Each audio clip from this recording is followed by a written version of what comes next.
बिल्कुल। लेकिन बड़ी बात तो अभिषेक आपने कवर की है, क्योंकि देखिए 25% जो इंडेक्स का वेट है वो रिलायंस से और एचडीएफसी से आता है, और उन्हीं के कारण एक बड़ा ड्रैग है।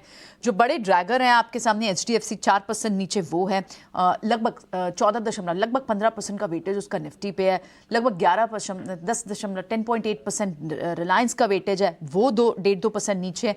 इसी वजह से आपको बाजार में निफ्टी पर एटलीस्ट एक बड़ा डेंट दिख रहा है, और of course bank Nifty HDFC bank का कंट्रीब्यूशन क्योंकि वहां भी आ रहा है, इसलिए बड़ा आपको डेंट भी दिख रहा है। लेकिन इस सब में आप देखें तो फाइनेंस काउंटर्स हो, इनफैक्ट पीएसयू बैंक्स हो, वो इतनी बुरी मूव नहीं दिखा रहे। फाइनेंस काउंटर्स में आप चाहे बजाज फाइनेंस, बजाज फिनसर्व को देखें, for that matter oil producers को देखें, आईटी कंपनी को देखें, प्राइवेट बैंक्स के कुछ और स्टॉक्स लाइक एक्सिस बैंक को देखें, इनमें आपको मूव फिर भी दिख रही है।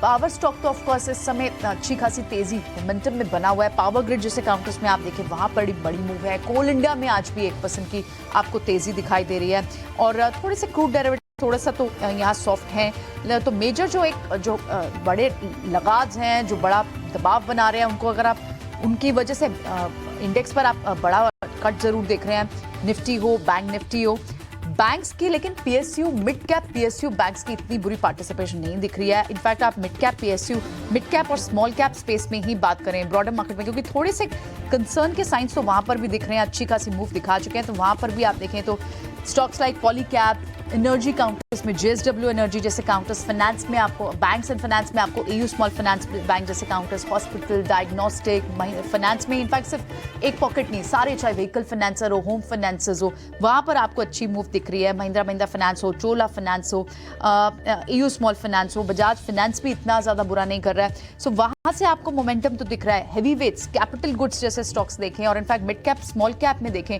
वहां पर आपको अच्छी मूव दिख रही है। एचईजी, ग्रेफाइट जैसे स्टॉक्स थे, ब्रोकरेज काउंटर्स हो, वहां पर आपको मूव दिख रही है। कैपिटल गुड्स में चाहे थर्मेक्स जैसे काउंटर हो, ग्रेफाइट, एचईजी, सुजलॉन जैसे काउंटर्स हो, तो एक्शन आज भी आपको स्टॉक स्पेसिफिक कुछ पॉकेट्स में अच्छा दिख रहा है। अगर बड़ी बात तो यही है कि दो जो हेवी वेट्स हैं वो ड्रैग कर रहे हैं, लेकिन अदरवाइज आप देखें तो इन्फोटेक जितना भी स्पेस है, टेक्नोलॉजी स्पेस है, इसकी हम सुबह भी बात कर रहे थे कि वो शायद आज इतना बुरा ना करे, और आप देख रहे हैं वहां पर मूव है भी। पावर सिर्फ नहीं चल रहा, पावर एंसिलरीज में भी मूव लगातार हम पिछले कई दिनों से देख रहे हैं। आप चाहे बीएफ यूटिलिटीज हो, जीवीके पावर हो, पावर ग्रिड जैसे काउंटर्स हो, इनमें अच्छी खासी मूव आप देख रहे हैं आज के डेट में भी। शिपिंग काउंटर्स में, एससीआई जैसे काउंटर्स में भी आपको एक मूव दिख रही है। और साथ ही क्योंकि रियलिटी एंसिलरीज डिफरेंट अगर पॉकेट्स की बात करें, डिफरेंट थीम्स की बात करें, तो उसमें आपको रियलिटी एंसिलरी लाइक सेरा, ओरिएंटल, एवरेस्ट इंडस्ट्रीज, इनमें आपको भी मूव दिखाई दे रही है।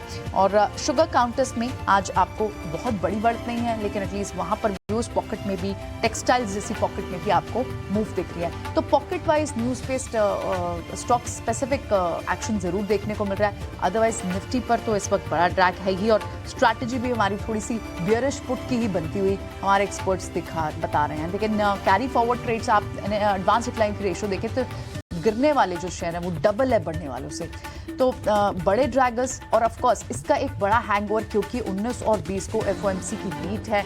आज ग्लोबल मार्केट से कैसे संकेत आते हैं, उस पर हम कैसे कल रिएक्ट करते हैं, बहुत कुछ उस पर निर्भर करता है। तो ग्लोबल जो क्यूज रहेंगे कल सुबह हमारे लिए, वो बहुत अहम होंगे। यहाँ से फिलहाल शो को यहीं वाइंड अप करता है। तो बाजार रिकवरी साइन नहीं दिखाता हुआ 200 अंकों से ज्यादा की गिरावट। निफ्टी पे, सेंसेक्स में आप देखें तो लगभग 800 पॉइंट्स की गिरावट, और बैंक निफ्टी लगभग 550 पॉइंट्स की गिरावट के साथ क्लोज होते हुए आज के ट्रेड में दिखाई दे रहा है।